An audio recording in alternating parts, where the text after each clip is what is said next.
দর্শক, আপনাদের আমন্ত্রণ জানাচ্ছি দীপ্ত সংবাদে। আপনাদের সঙ্গে এই মুহূর্তে রয়েছে আমি রুবায়েত হাসান। আর শুরুতেই থাকছে নিটোল টাটা সংবাদ শিরোনাম। গণ আন্দোলনের মুখে আওয়ামী লীগ সরকারের পতন, পদত্যাগের পর দেশ ত্যাগ শেখ হাসিনার। রাষ্ট্রপতির সঙ্গে সেনাপ্রধান ও রাজনীতিবিদদের বৈঠক, 24 ঘন্টার মধ্যে অন্তর্বর্তী সরকার গঠন। অভ্যুত্থানকে শহীদ, ছাত্র জনতাকে উৎসর্গ, বৈষম্য বিরোধী ছাত্র আন্দোলনের শান্ত থাকার আহ্বান। ছাত্র জনতার জয়কে দেশের কল্যাণে লাগানোর তাগিদ রাজনীতিবিদদের, সংঘাত পরিহারের ডাক।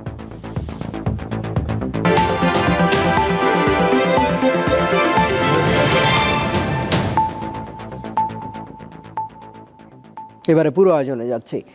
গণ আন্দোলনের মুখে আওয়ামী লীগ সরকারের পতনের পর রাজধানীতে বিজয় উল্লাস করেছেন অসংখ্য মানুষ। শেখ হাসিনার দেশ ত্যাগের খবরের পর গণভবন ও সংসদে ঢুকে পড়েন বহু মানুষ। বিভিন্ন স্থানে ঘটে অগ্নিসংযোগের ঘটনাও। সোমবার বৈষম্য বিরোধী ছাত্র আন্দোলনের মার্চ টু ঢাকা কর্মসূচিতে অংশ নিতে সকাল থেকেই রাজধানীতে জড়ো হতে শুরু করে অসংখ্য মানুষ। বিভিন্ন স্থানে পুলিশ তাদের ওপর সাউন্ড গ্রেনেড ও টিয়ার গ্যাস ছুড়ে ছত্রভঙ্গ করার চেষ্টা করে। মার্চ টু ঢাকা কর্মসূচি ঘিরে সারা দেশে ইন্টারনেট টোটাল শাটডাউন করা হয়। পরে দুপুরের দিকে আবার মোবাইল ও ব্রডব্যান্ড ইন্টারনেট সচল হয়। এখানে আমরা সিদ্ধান্ত নিয়েছি যে বিভিন্ন রাজনৈতিক দল ও বিশিষ্ট ব্যক্তিদের সঙ্গে বৈঠক করে দুপুর 3টায় জনগণের উদ্দেশ্যে বক্তব্য দেন সেনাপ্রধান জেনারেল ওয়াকারুজ্জামান। জানান, প্রধানমন্ত্রীর পদ থেকে পদত্যাগ করেছেন শেখ হাসিনা। অন্তর্বর্তীকালীন সরকার গঠন করে দেশ পরিচালনা করা হবে। সোমবার বেলা 2:30টায় সামরিক বাহিনীর একটি হেলিকপ্টার শেখ হাসিনাকে নিয়ে ভারত যাত্রা করে। এ সময় তার সঙ্গে ছিল তার ছোট বোন শেখ রেহানা। শেখ হাসিনা সরকারের পতনের পর শাহবাগে ঢল নামে ছাত্র জনতার। তারা নানা স্লোগান দিয়ে বিজয় উল্লাস করতে থাকে। হাজার হাজার মানুষ জড়ো হয় শাহবাগে। এছাড়া রাজধানীর বিভিন্ন স্থানে সবাইকে বিজয় উল্লাস করতে দেখা যায়। শেখ হাসিনার পদত্যাগের খবর ছড়িয়ে পড়লে গণভবন ও সংসদ ভবনে ঢুকে পড়ে অসংখ্য মানুষ। সেখানে তাদের উল্লাস করতে দেখা গেছে। অনেকের হাতে গণভবন ও সংসদের ব্যবহৃত বিভিন্ন জিনিসও দেখা যায়। শেখ হাসিনা সরকারের পতনের পর রাজধানীর বিভিন্ন জায়গায় অগ্নিসংযোগের খবর পাওয়া যায়। ধানমন্ডিতে স্বরাষ্ট্রমন্ত্রীর বাসায় হামলা, ভাঙচুর, আওয়ামী লীগের ধানমন্ডি, তেজগাঁয়ের ঢাকা জেলা কার্যালয় ও গুলিস্তান কার্যালয়ে আগুন দেওয়া হয়। ধানমন্ডির সুধা সদনেও আগুন দিয়েছে বিক্ষোভকারীরা। পদত্যাগ করে শেখ হাসিনা দেশ ছাড়ার পর প্রধান বিচারপতির বাসভবন ও পুলিশ সদর দপ্তরে হামলা চালিয়ে ভাঙচুর করে বিক্ষোভকারীরা। শাহজালাল আন্তর্জাতিক বিমানবন্দরের কার্যক্রম রাত 12টা পর্যন্ত বন্ধ ঘোষণা করা হয়। জহিরুল মোহসান, দীপ্ত সংবাদ, ঢাকা। সেনাবাহিনীর প্রধান জেনারেল ওয়াকারুজ্জামান জানিয়েছেন, এখন রাজনৈতিক ক্রান্তিকাল চলছে বাংলাদেশে। একটি অন্তর্বর্তী সরকার গঠন করা হবে, সব হত্যার বিচার করা হবে বলেও জানিয়েছেন তিনি। সেনাবাহিনীর উপর আস্থা রাখতে বলেছেন তিনি জানিয়েছেন, রাজনৈতিক দলের নেতাদের সঙ্গে তার বৈঠক হয়েছে। তিনি রাষ্ট্রপতির সঙ্গে সাক্ষাৎ করে বৈঠকও করেছেন। আমরা সিদ্ধান্ত নিয়েছি যে একটা ইন্টারিম গভর্নমেন্ট আমরা ফর্ম করব এবং ইন্টারিম গভর্নমেন্টের মাধ্যমে এদেশের সমস্ত কার্যকলাপ চলবে। আমরা এখন মহামান্য রাষ্ট্রপতির কাছে যাব যে এই ইন্টারিম গভর্নমেন্ট ফর্মের ব্যাপারে ওনার সাথে আলোচনা করে আমরা একটা ইন্টারিম গভর্নমেন্ট ফর্ম করে দেশ পরিচালনা করব। আমি আপনাদের কথা দিচ্ছি, সমস্ত হত্যা, সমস্ত অন্যায়ের বিচার আমরা করব। আপনারা সেনাবাহিনীর প্রতি আস্থা রাখেন, সশস্ত্র বাহিনীর প্রতি আস্থা রাখেন। আমি সমস্ত দায়িত্ব দিচ্ছি, আপনাদের জানমাল, এবং আপনাদেরকে আমি কথা দিচ্ছি যে আপনারা আশাহত হবেন না। ইনশাল্লাহ আপনাদের যত দাবি আছে সেই দাবিগুলো আমরা পূরণ করব এবং দেশে একটা শান্তি শৃঙ্খলা ফিরিয়ে নিয়ে আসব। আপনারা আমার সাথে সহযোগিতা করেন। দয়া করে আর এই ভাঙচুর, হত্যা, মারামারি, সংঘর্ষ এগুলো থেকে বিরত হন। আমি নিশ্চিত যে আপনারা যদি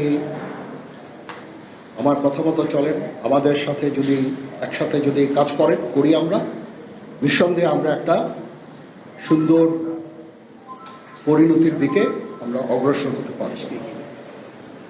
আপনারা দয়া করে আমাকে সাহায্য করেন।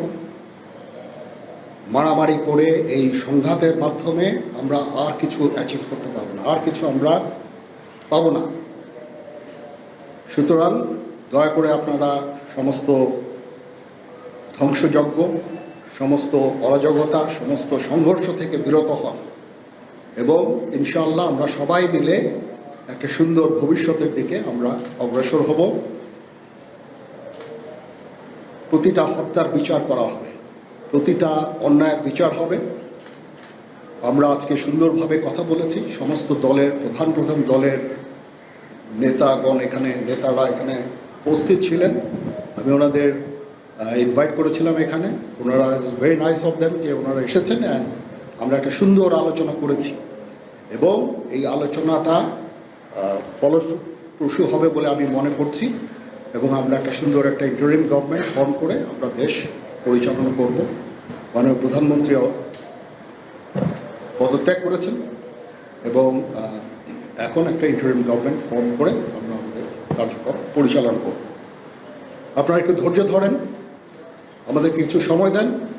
ইনশাআল্লাহ আমরা সবাই মিলে সমস্ত সমস্যার সমাধান করতে সক্ষম হব।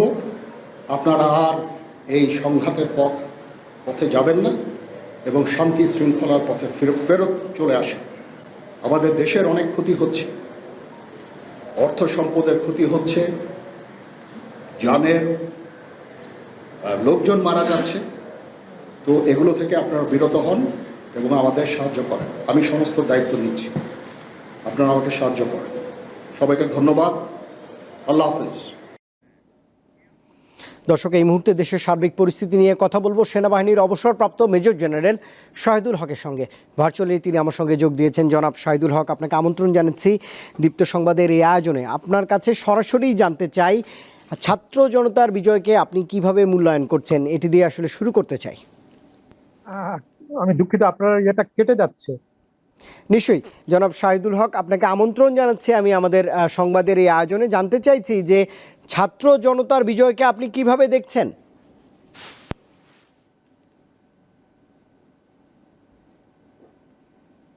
Actually you are not audible. Actually আপনার প্রশ্নগুলি আমি বুঝতে পারছি না। কেন আমি শুধুমাত্র জানতে চাচ্ছি যে ছাত্র জনতার এই বিজয়কে আপনি কিভাবে মূল্যায়ন করবেন?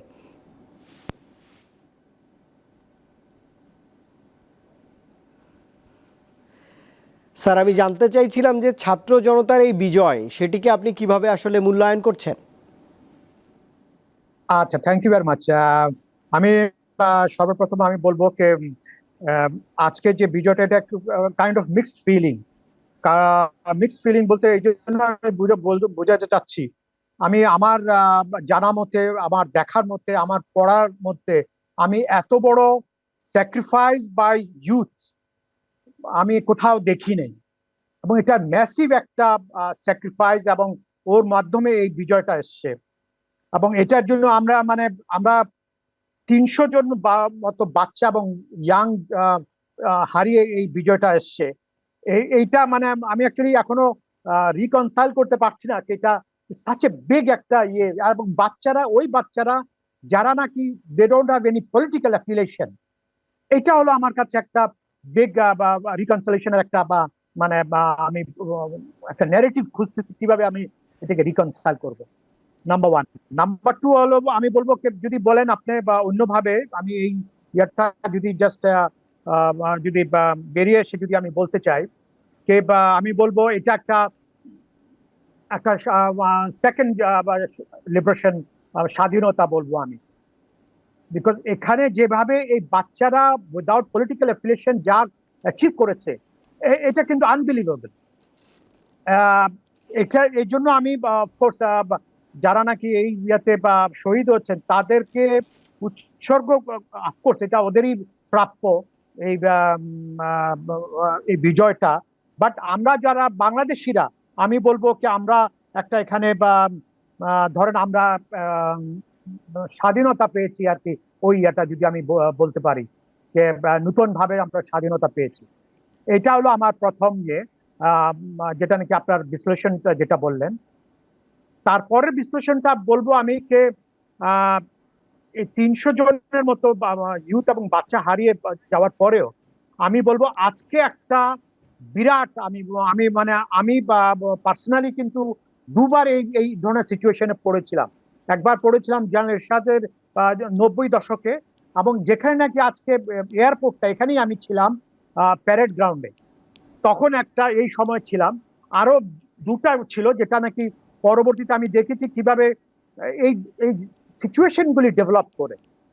তো আমি 90টাই আসি, ওখানে বা ওই ব্যাপারটাই আসি যে তখন যে আমাদের যে মানে যেভাবে হয়েছিল, আমি আপনাকে বলতে পারি আজকে কিন্তু একটা বিরাট আমাদের একটা খারাপ গিয়েছে এখানে। আজকে কিন্তু অনেক অনেক ক্যাজুয়ালিটি হতে পারতো, অনেক ক্যাজুয়ালিটি হতে পারতো।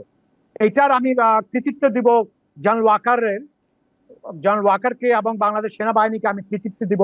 ওনারা বুঝেছেন যে যারা নাকি আন্দোলনকারীরা কত কাছে চলে আসছে গণভবনে, তারপরে মানে ওনারা কনভিন্স করতে পেরেছেন শেখ হাসিনাকে কে এটা হলো রাইট টাইম, আপনি একটা কিছু করেন।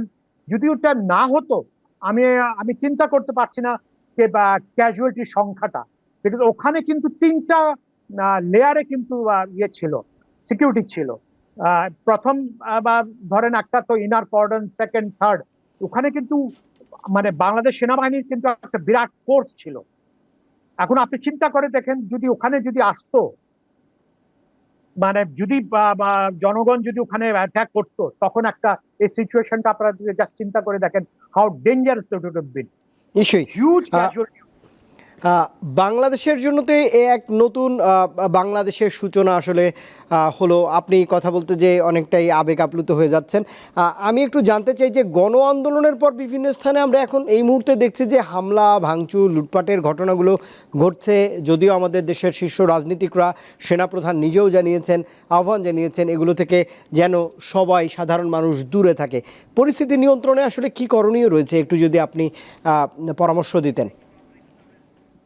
আমি আপনাকে সর্বপ্রথম বলবো যে আমাদের যারা নাকি পলিটিক্যাল লিডার আছেন, পার্টি পলিটিক্যাল লিডার্স যারা আছেন, ওদের ইমিডিয়েটলি কিন্তু আপনাদের টেলিভিশনে বা অন্য টেলিভিশনে গিয়ে গিয়ে ওনাদের ইয়েদেরকে সবাইকে আহ্বান জানাতে যাতে নাকি অ্যাটাক না হয় বা ওরা পাবলিক প্রপার্টিস গুলি যাতে প্রোটেক্ট করেন।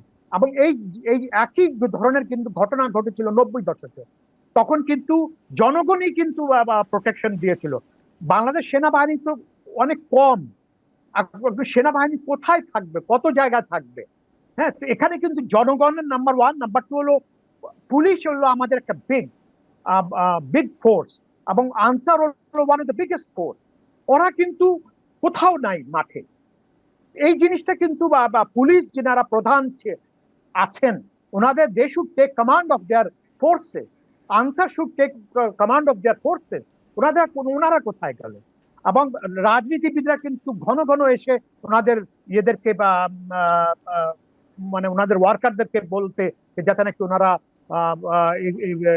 বিভিন্ন জায়গা প্রোটেকশন দেয়, মাইনরিটিরা যাতে অ্যাটাক না হয় ওটা প্রোটেকশন দেয়, যান এবং বাহনের যাতে কোনো ক্ষতি না হয় সেটার প্রোটেকশন দেয়। এটা কিন্তু এখন কিন্তু রাজনীতিবিদদেরই কিন্তু সবচেয়ে বড় দায়িত্ব রইল ওনাদের জন্য ওয়ার্কারদেরকে কনভিন্স করা। নিশ্চয়ই স্যার, সবশেষ আপনার কাছে একটু জানতে চাই, আমাদের এই খবরের আয়োজনে শীঘ্রই গঠিত হতে যাচ্ছে অন্তর্বর্তী সরকার। যেমনটা আমি জেনেছি যে 24 ঘন্টার মধ্যে এই সরকারটি আসলে ফর্ম করবে। এই সরকারের মূল কাজ কি হওয়া উচিত বলে আপনি মনে করছেন? Thank you very much. এটা ভেরি ভেরি ইম্পর্টেন্ট আপনার প্রশ্ন একটা জিজ্ঞাসা করেছেন। Thank you very much.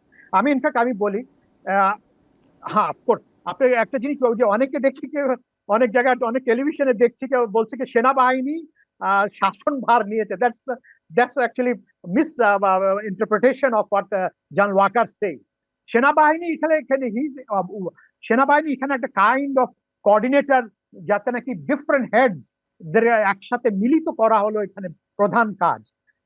আচ্ছা, এখন কাজটা যেটা নাকি হলো যে নাকি ইন্টারিম গভর্নমেন্ট, আমি আপনাদেরকে প্রথমে আপনার মাধ্যমে আমি বলতে চাচ্ছি, অনুরোধ করতে চাচ্ছি যেনারা নাকি হবেন যে 120 দিনের যে টাইম লাইনটা থাকে, প্লিজ এরকম টাইম লাইন যাতে না বেঁধে দেওয়া হয় আপনাদেরকে। কারণ হলো এখানে কিন্তু অনেকগুলি রিফর্ম দরকার, ইমিডিয়েট রিফর্ম দরকার। নাম্বার 1 রিফর্ম দরকার হলো আমাদের পলিটিক্যাল পার্টিসদের রিফর্ম, বিকজ কোনো পলিটিক্যাল পার্টির নিজস্বদেরই গণতন্ত্র নাই।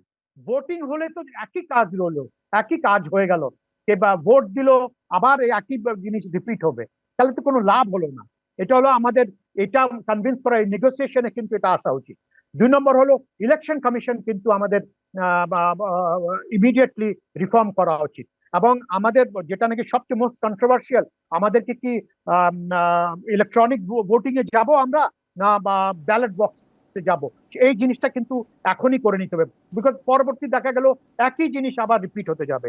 3 নম্বর হলো অ্যাডমিনিস্ট্রেশনকে কিন্তু সিরিয়াসলি আমাদের রিফর্ম করতে হবে, এবং অ্যাডমিনিস্ট্রেশনের সাথে পুলিশকে রিফর্ম করতে হবে। পুলিশকে কিন্তু ঢালাও ভাবে আমাদের যদি রিফর্ম না করি, মানে আপনি পুলিশকে ডিপ্লয় করতে পারবেন না ফিল্ডে। এখন যা দেখছি আমি আজকে 24 মানে আজকে ধরেন 12 ঘন্টার বা গতকাল রাতের থেকে যা দেখছি, আপনি পুলিশকে ডিপ্লয় করতে পারবেন না যদি আপনি পুলিশকে রিফর্ম না করেন। তো আমি প্রথমে যেটা বললাম যে পুলিশকে রিফর্ম, অ্যাডমিনিস্ট্রেশন রিফর্ম, তারপরে ইলেকশন ম্যানেজমেন্ট, আর লাস্ট হলো ইলেকশন কমিশন, এটাও কিন্তু আমাদের রিফর্ম করতে হবে। এবং 120 ডেজ যে বেঁধে দেয় ওইটা যাতে না হয়, যতদিন পর্যন্ত এই রিফর্মগুলি না হয় ততদিন পর্যন্ত আমাদের মনে হয় ভোট দেওয়া উচিত না।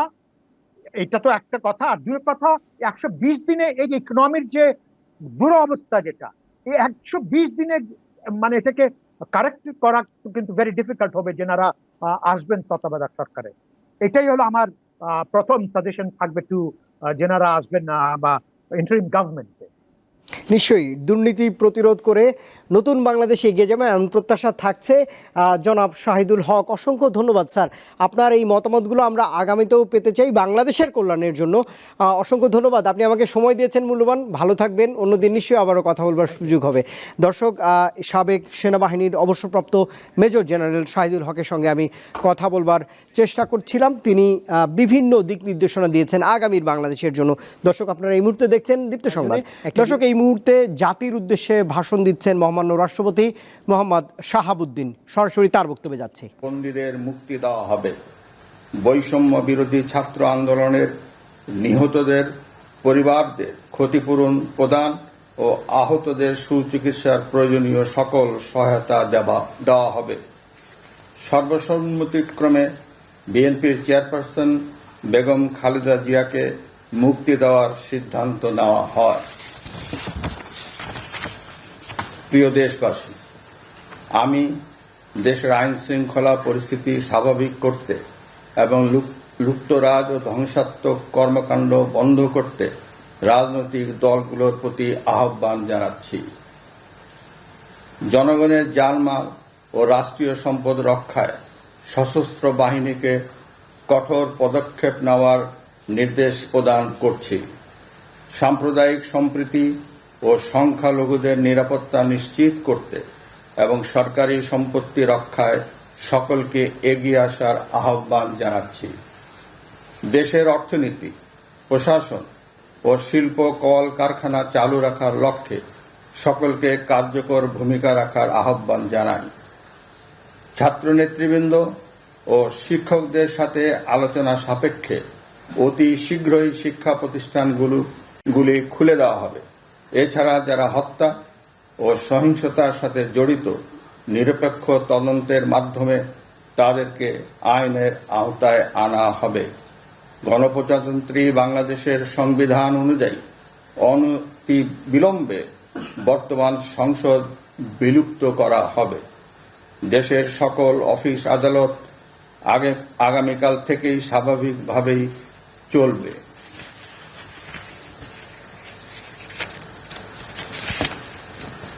প্রিয় দেশবাসী, আসুন আমরা দেশকে বাঁচাতে একযোগে কাজ করি। পারস্পরিক হিংসা বিদ্বেষ ভুলে ও প্রতিহিংসার ঊর্ধ্বে উঠে দেশকে এগিয়ে নিতে নিজ নিজ অবস্থান থেকে ভূমিকা রাখার জন্য আমি বিনয়ের সাথে আপনাদের প্রতি অনুরোধ করছি। একটি সুন্দর ও সোনালী ভবিষ্যতের প্রত্যাশায় আমরা এগিয়ে যাব ইনশাআল্লাহ। মহান আল্লাহ আমাদের সহায় হন। খোদা হাফেজ। বাংলাদেশ চিরজীবী হোক। দর্শক, এই মুহূর্তে আমরা জানছিলাম মহামান্য রাষ্ট্রপতি মোহাম্মদ শাহাবুদ্দিন জাতির উদ্দেশ্যে ভাষণ দিচ্ছিলেন। বিভিন্ন দিক নির্দেশনামূলক সে ভাষণ। প্রধান পয়েন্টগুলো যদি একটু জানাতে চাই, বেগম খালেদা জিয়া সাবেক প্রধানমন্ত্রী দেশের, তাকে মুক্তির সিদ্ধান্ত নেওয়া হয়েছে। একই সঙ্গে সকল রাজনৈতিক দলদের সমন্বয়ে একটি অন্তর্বর্তী সরকার গঠনের কথা মহামান্য রাষ্ট্রপতি জানালেন এবং একই সঙ্গে তিনি জানিয়েছেন আগামীকাল থেকে দেশের সকল সরকারি, বেসরকারি, আধা সরকারি, স্বায়ত্তশাসিত প্রতিষ্ঠান খোলা, অর্থাৎ যে সাধারণ ছুটি ছিল সেটি আসলে রহিত করা হয়েছে এবং জনগণের জানমাল নিরাপত্তায় আইন শৃঙ্খলা বাহিনী কাজ করবে বলে জানিয়েছেন মহামান্য রাষ্ট্রপতি। তার ভাষণে এতক্ষণ সেটিই জানাচ্ছিলেন। শেখ হাসিনার পদত্যাগের পর দেশত্যাগের খবরে সারা দেশে বিজয় উল্লাস করেছে দেশের সাধারণ জনগণ, করেছে মিষ্টি বিতরণও। তবে বিভিন্ন জায়গায় সহিংসতার ঘটনাও ঘটেছে। শেখ হাসিনার পদত্যাগের খবরে দুপুরের পর থেকে সারা দেশে বিজয় মিছিল করে ছাত্র জনতা ও সাধারণ মানুষ। এ সময় জাতীয় পতাকা হাতে লাখো মানুষ রাস্তায় বেরিয়ে আসে। চট্টগ্রামে ছাত্র জনতা ও সাধারণ মানুষ নগর জুড়ে উল্লাসে মেতে ওঠে। অনেক রক্তের বিনিময়ে আগস্ট মাস নতুন করে আবার স্বাধীন হয়েছে। এটা শোকের মাস না, এটা আমাদের স্বাধীনতার মাস। সাভারে জাহাঙ্গীরনগর বিশ্ববিদ্যালয় ক্যাম্পাস ও এর বিভিন্ন এলাকায় আনন্দ উল্লাসে মেতে ওঠে সাধারণ মানুষ। এত কিছুর পরেও কিন্তু আপনি আপনার পতন ঠেকাইতে পারেন নাই। অতএব পরবর্তী সময় যেই সরকার বাংলাদেশের ক্ষমতায় আসবে সেই সরকারেরও মনে রাখা দরকার জনগণের বিপক্ষে দাঁড়িয়ে কখনো সরকার টিকে থাকতে পারে না। ইনশাআল্লাহ আজকে বাসায় যে 2 রাকাত সবাই নফল নামাজ পড়বে ইনশাআল্লাহ। আমরা গার্মেন্টস শ্রমিক, আমরা ছাত্রদের বোনেদের পাশে থাকবো।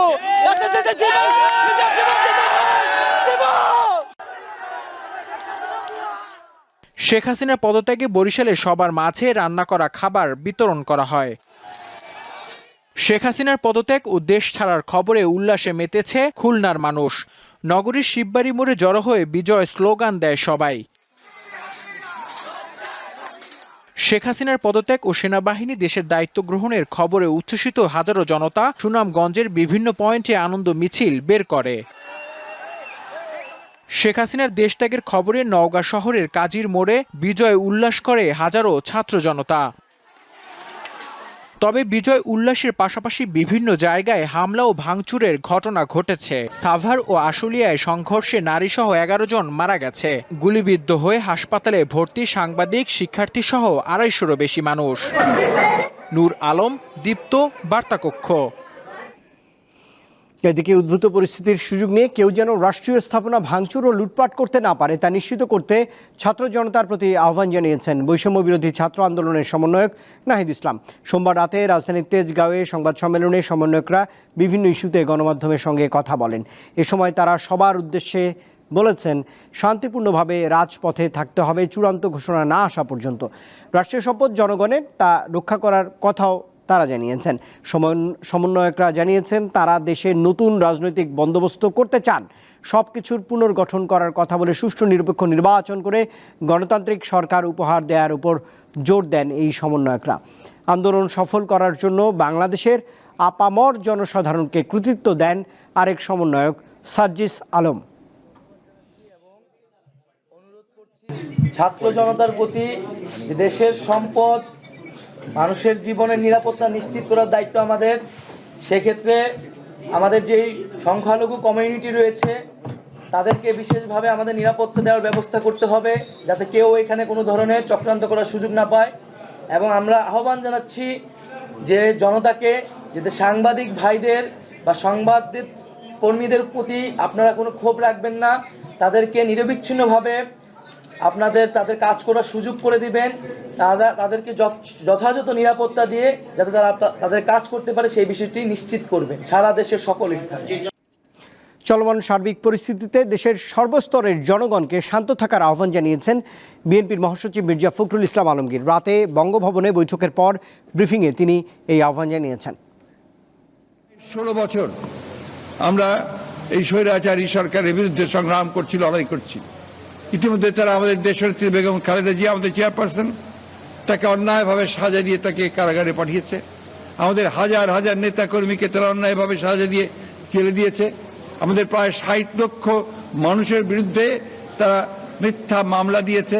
এবং অকথ্য নির্যাতন নিপীড়ন চালিয়েছে এই হাসিনার সরকারের যারা দায়িত্বপ্রাপ্ত ছিলেন বিভিন্ন বিভাগে। আজকে অর্থনীতিকে ধ্বংসপ্রাপ্ত করেছে, রাজনীতিকে ধ্বংস করেছে, সব মিলিয়ে দেশকে তারা ধ্বংস করে দিয়ে চলে গেছে। আল্লাহর কাছে অশেষ শুকরিয়া আদায় করি যে আল্লাহর অশেষ রহমতে আজকে এই ভয়াবহ দানবের হাত থেকে জাতি দেশ আজকে মুক্তি পেল। আজকে আমি ধন্যবাদ জানাতে চাই দেশপ্রেমিক সেনাবাহিনীকে যে তারা আজকে উপযুক্ত সময়ে পদক্ষেপ নিয়েছেন। এদিকে জাতীয় পার্টির চেয়ারম্যান জিএম কাদের দেশবাসীকে শান্ত থাকার আহ্বান জানিয়েছেন। রাতে বঙ্গভবনে বৈঠকের পর ব্রিফিংয়ে তিনি আরও বলেন, ছাত্র জনতার আন্দোলনের জয় হয়েছে। আইনকে তারা এমন জায়গায় অবস্থান দিয়েছিল যে কিছু লোক আইনের ঊর্ধ্বে থাকবে সবসময়, এবং আইনের কার উপরে আইন প্রয়োগ হবে সেটাও শীর্ষ পর্যায়ের নেতৃবৃন্দ ঠিক করে শীর্ষ পর্যায় থেকে বলা হবে যে একে আইনের আওতায় আনা যাবে, নাহলে তারা আইনের উপরে থাকবে। তার সাধারণ মানুষকে তারা গরু ছাগলের মতো মনে করেছিল। এই বৈষম্যটা যখন প্রকটভাবে দেখা দিল বিভিন্ন ক্ষেত্রে, এই ছাত্ররাই প্রথমে এর প্রতিবাদ করেছিল যে আমরা চাকরির ক্ষেত্রে যে কোটা করা হয়েছে সেটা বাতিল করা হলো এই আন্দোলনের মুখে, আবার হঠাৎ করে কোর্টের অর্ডার দিয়ে এটাকে আবার আনার ব্যবস্থা করা হলো, এবং দেখা গেল যে এই জিনিসটাকে সরকার এখানে জড়িত। সরকার এখানে বিভিন্নভাবে আবার কোটা সিস্টেম চালু করে তাদের নিজস্ব লোকজনকে ঢুকিয়ে তাদের সেই কোটারি সিস্টেম, তাদের সেই একটা আওয়ামী লীগ গোষ্ঠী শক্তিশালী করার চেষ্টা করছে, সমস্ত প্রশাসন তাদের লোক দিয়ে ভরিয়ে নেওয়ার চেষ্টা করছে। তার বিপক্ষে তারা দাঁড়িয়েছিল, এবং আমি সর্বপ্রথম এটি আমার মনে হয় পার্লামেন্টের কনক্লুডিং সেশনে 30 জুলাই আমি বলেছিলাম এটা অন্যায়, এবং এই বৈষম্যের বিরুদ্ধে যুদ্ধ, এবং এটা আমাদের জাতীয় পর্যায়ে এটা বারে বারে আমাদের যুদ্ধ করতে হচ্ছে। এই ছেলেগুলি আমাদের সাহস করে এগিয়ে এসছে। আমি মনে করি স্বাধীনতা, এই মুক্তি সংগ্রাম, মুক্তিযুদ্ধের চেতনা এটাই যে আমরা বৈষম্য মুক্ত সমাজ গড়ে তুলব। কোনো রকম প্রতিহিংসা ও প্রতিশোধমূলক কার্যক্রমে না জড়াতে দেশবাসী ও নেতাকর্মীদের প্রতি আহ্বান জানিয়েছেন বিএনপির ভারপ্রাপ্ত চেয়ারম্যান তারেক রহমান। সোমবার প্রধানমন্ত্রী শেখ হাসিনার পদত্যাগ ও দেশ ছেড়ে চলে যাওয়ার পর দেশবাসীর উদ্দেশ্যে পাঠানো এক ভিডিও বার্তায় এই আহ্বান জানিয়েছেন তারেক রহমান। প্রিয় দেশবাসী, এবার আমি আপনাদের কাছে একটি বিনীত আহ্বান রাখতে চাই। বিজয়ীর কাছে পরাজিতরা নিরাপদ থাকলে বিজয়ের আনন্দ মহিমান্বিত হয়।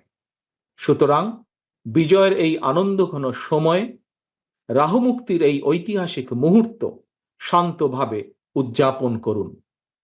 অনুগ্রহ করে কেউ প্রতিশোধ কিংবা প্রতিহিংসা পরায়ণ হবেন না।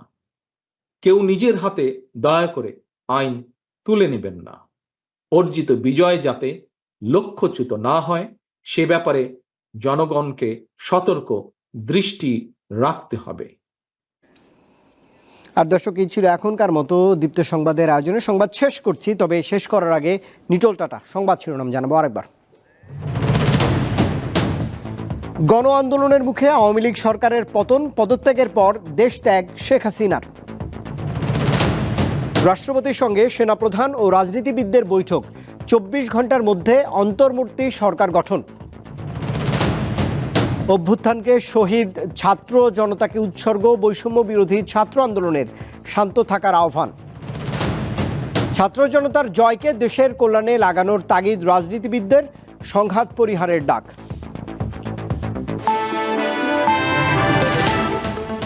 আর দর্শক, এই ছিল এখনকার মতো। এতক্ষণ সঙ্গে থাকবার জন্য ধন্যবাদ সবাইকে। আরও তথ্য বিনোদনের জন্য আপনি যুক্ত থাকতে পারেন দীপ্ত টেলিভিশনের ডিজিটাল প্ল্যাটফর্মগুলোতে। শুভরাত্রি।